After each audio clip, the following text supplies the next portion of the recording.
The 1st of September, 1939. After a false accusation that the Poles attacked a German radio station, Nazi Germany launches a retaliatory campaign against Poland, triggering World War II. After defeating the Polish army, the Germans ruthlessly suppress the Poles, whom they consider to be racially inferior. And in the weeks following the German attack on Poland, German SS, police, and military units shoot thousands of Polish civilians, including many members of the Polish nobility, clergy, and intelligentsia.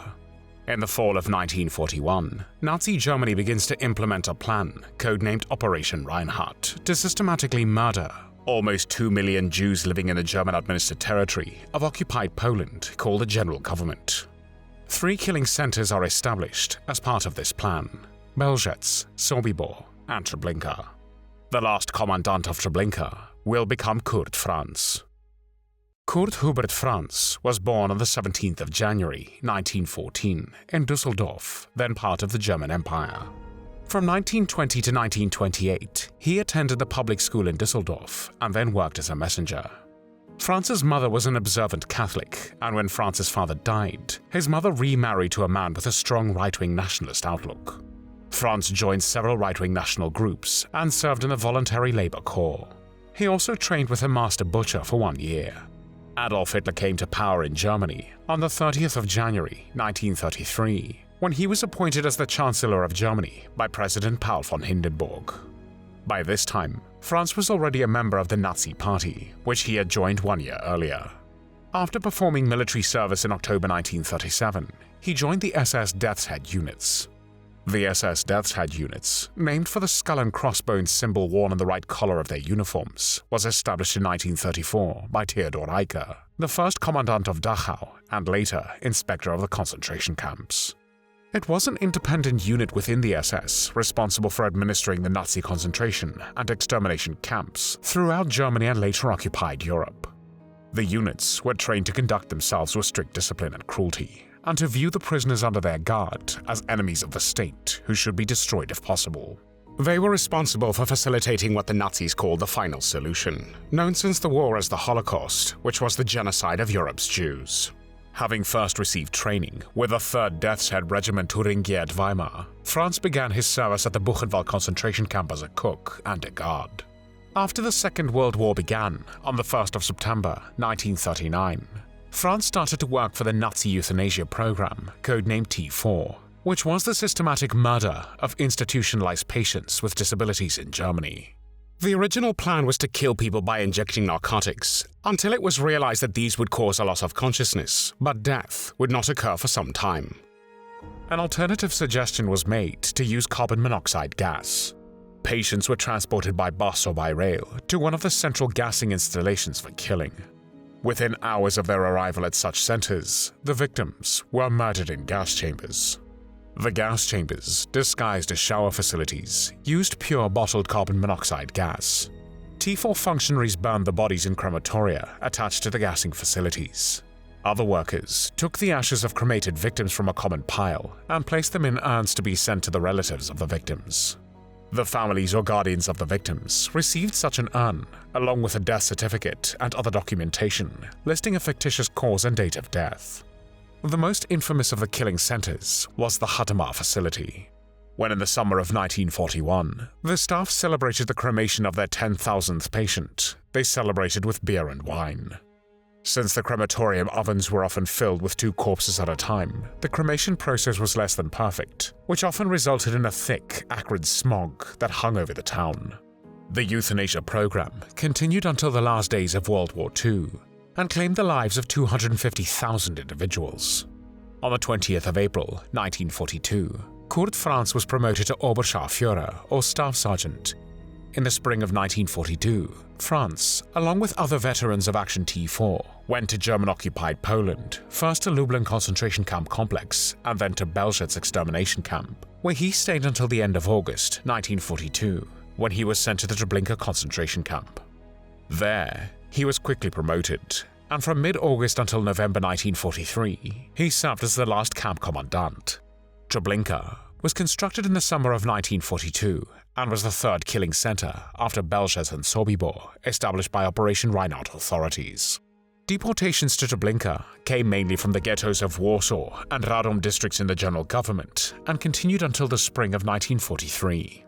Most prominent among the deportations were the approximately 7,000 Jews transported from the Warsaw Ghetto after its liquidation, following the Warsaw Ghetto Uprising. At Treblinka, the process of selection and murder was carefully planned and organized. Incoming trains of about 50 to 60 cars bound for the killing center first stopped at the Malkinia railway station. 20 cars at a time were detached from the train and brought into the killing center. The guards ordered the victims to disembark in the reception area, which contained the railway siding and platform. One building erected on the platform was disguised as a railway station, complete with a wooden clock, timetables, destination signs, and even a fake ticket office. German SS and police personnel announced that the deportees had arrived at a transit camp and they were required to hand over all valuables. The reception area contained a fenced-in deportation square with 2 barracks in which deportees, with men separated from women and children, had to undress. It also contained large storerooms. This is where the possessions relinquished by victims were sorted and stored before being shipped to Germany via Lublin. A camouflaged fenced-in path led from the reception area to the gas chamber located in the killing area. This was known as the tube. Victims were forced to run, naked along this path, to the gas chambers, deceptively labeled as showers. Once the chamber doors were sealed, a large diesel engine installed outside the building pumped in carbon monoxide exhaust fumes. Within 25 minutes, at the most, all lay stretched down dead, or to be more accurate, were standing up dead, since there was not an inch of free space, as one Holocaust survivor remembered. The dead bodies just leaned against each other. During all this time, the Germans would compete with the Trawniki guards in brutality towards the people who were selected to die. At each gas chamber, there were 5 or 6 Germans beside the motorists with their dogs. Motorists were the Trawniki guards who operated the gas chambers. With clubs and lashes, they drove the people into the corridor of the gas chambers. Franz had a baby-like face, and for this, he was nicknamed Lalka, which meant doll in Yiddish, by the Treblinka prisoners. But Franz's appearance did not accurately reflect his true nature, and behind the innocent face, there was a sick and twisted individual with no moral compass. Kurt Franz reviewed the prisoner roll calls and participated in meting out punishments. For instance, when 7 prisoners attempted to escape the camp, Franz had them taken to lazaret and shot. He ordered a roll call and announced that if there were further attempted escapes, and especially if they were successful, 10 prisoners would be shot for every escapee. He was an expert at whipping, 25 or 50 lashes, and did it with pleasure, without hurrying. He had his own technique for raising the whip and striking it down. Kurt Franz also had experience as a boxer before arriving at Treblinka, and he used to use Jews as punching bags. He would use the heads of Jews, and naturally, there was no scarcity of those around. He would grab his victim's lapel and strike with the other hand. The victim would have to hold his head straight so that Franz could aim well, and indeed, he did this expertly. On one occasion, he would challenge a Jew to a boxing duel and gave the prisoner a boxing glove while keeping one for himself to give the illusion of a fair fight. But Franz kept a small pistol in the glove that he kept for himself, and he would proceed to shoot the prisoner dead once the gloves were on and they had assumed the starting boxing position. Franz enjoyed shooting at prisoners or those still in the railcars with his pistol or a hunting rifle. He frequently selected bearded men from the newly arrived transports and asked them whether they believed in God. When the men replied yes, Franz told each man to hold up a bottle as a target. He would then say to them, "If your God indeed exists, then I will hit the bottle, and if he does not exist, then I will hit you." Then Franz would shoot at them. He also liked to kill babies from incoming transports by kicking them. Sometimes, in early 1943, in a place where Jewish women were undressing, Franz found 3 babies left there by their mothers before they were headed to the gas chambers. Franz picked one of the babies up, kicked it into the air, and watched as its head smashed against the wall. Kurt Franz was also among the German guards who would cut open pregnant Jewish women after they were gassed to make sure that the fruit of their wombs were also dead. He often made his rounds of the camp riding a horse and would take his Saint Bernard dog, Barry, along with him. Barry was trained to follow Franz's command, which was usually to bite the genitalia or buttocks of the prisoners. Barry would bite his victim wherever he would catch him. The dog was the size of a calf, so that unlike smaller dogs, his shoulders would reach the buttocks and abdomen of a man of average size. For this reason, he frequently bit his victims in the buttocks, in the abdomen, and often in the case of male inmates, in the genitals, sometimes partially biting them off. When the inmate was not very strong, the dog could knock him down to the ground and maul him beyond recognition. Oskar Strawczynski, a Holocaust survivor, recalled how cruel and sadistic Kurt Franz was. Once Lalka was strolling along the platform with a double-barreled shotgun in his hand and Barry in his wake. He discovered a Jew in front of him, a neighbor of mine from Częstochowa, by the name of Steiner. Without a second thought, he aimed the gun at the man's buttocks and fired. Steiner fell amidst cries of pain. Lalka laughed. He approached him, commanded him to get up, pull down his pants, and then glanced at the wound. The Jew was beside himself with pain. His buttocks were oozing blood from the gashes caused by the lead bullets. But Lalka was not satisfied. He waved his hand and said, "Damn it, the balls haven't been harmed." He continued his stroll to look for a new victim. Kurt Franz also wrote the lyrics to a song which celebrated the Treblinka extermination camp. This song was taught to a few newly arriving Jews who were not killed immediately and were instead forced to work as slave laborers at the camp. These Jews were forced to memorize the song before nightfall of their first day. The melody for the song came from an SS officer at Buchenwald concentration camp. The music was written in a happy way, as though the deaths were a joyful process rather than one of mourning.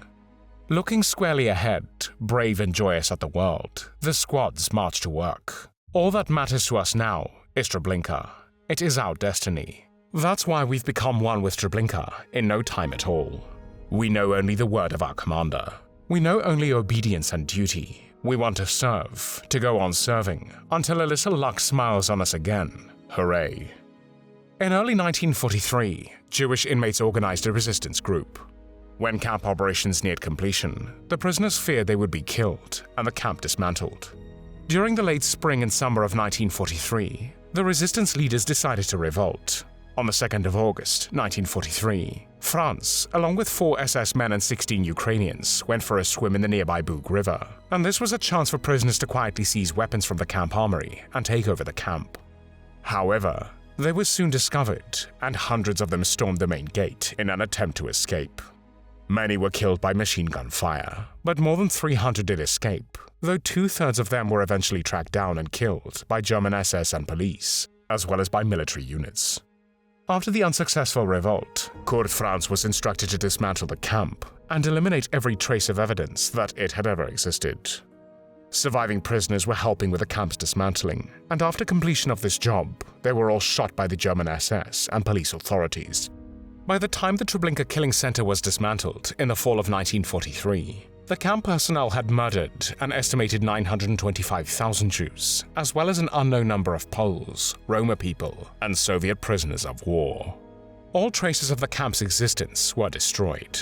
Lupin flowers were sown onto the grounds, and an ethnic German farmer was installed on the property to camouflage the reality of what had occurred at this site. After Treblinka, in late autumn of 1943, Franz was ordered to Trieste and northern Italy, where he participated in the persecution of partisans and Jews until the war's end.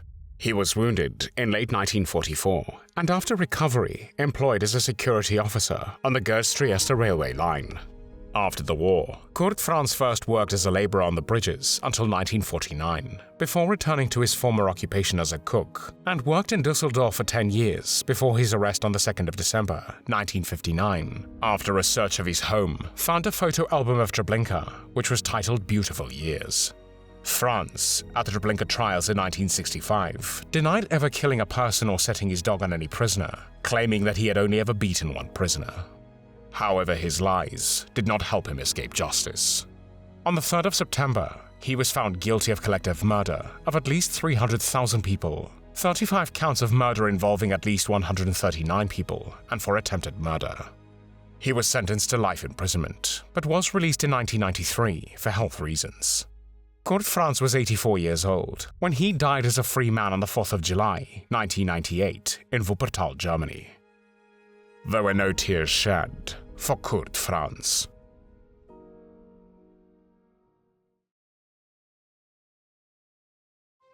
Thanks for watching the World History channel. Be sure to like and subscribe, and click the bell notification icon so you don't miss our next episodes. We thank you, and we'll see you next time on the channel.